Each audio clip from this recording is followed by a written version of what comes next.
இதை பாருங்கள், சுட சுட இட்லி தயாராகிடுச்சு.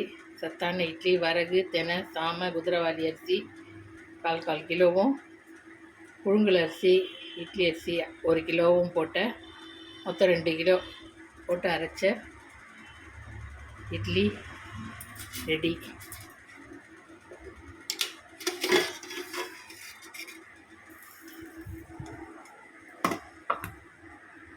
ஆட்டி வச்ச மாவு நல்லா பொங்கி எப்படி இருக்கு பாருங்கள். இட்லி நல்லா சாஃப்டாக இருக்குது. ரொம்ப பஞ்சு மாதிரிலாம் வராது, ஆனால் சாஃப்டாக இருக்கும். இந்த மாதிரி சத்தான இட்லி செஞ்சு சாப்பிட்டு பாருங்கள்.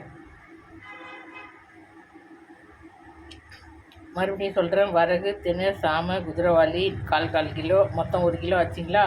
அடுத்தது 1 கிலோ இட்லி கார அரிசி ரெண்டும் போட்டு அரைச்சி 1.5 டம்ளர் போட்டால் போதும். பாதி உளுந்து நான் மீத்திட்டேன், 1/2 டம்ளர் உளுந்து, 1.5 இல்லைன்னா 1.25 டம்ளர் உளுந்து போட்டு நல்லா உளுந்து புசு நாட்டணும்.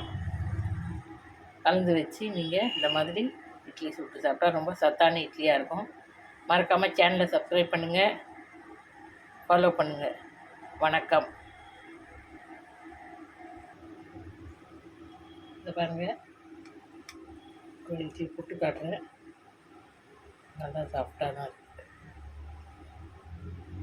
ரொம்ப பஞ்சு மாதிரிலாம் வராது, ஆனால் சாஃப்டாக இருக்கும். அது